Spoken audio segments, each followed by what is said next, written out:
क्या आप जानते हैं कि धर्मराज युधिष्ठिर ने एक बार ऐसा वाक्य कह दिया जिसका प्रभाव आज भी हर स्त्री के जीवन में देखा जाता है।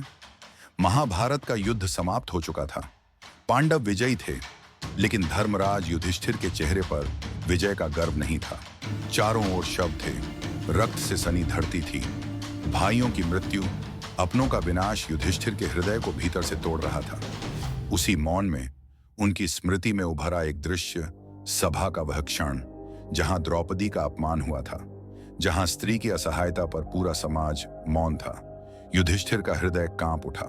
क्रोध, पश्चाताप और पीड़ा तीनों एक साथ फूट पड़े।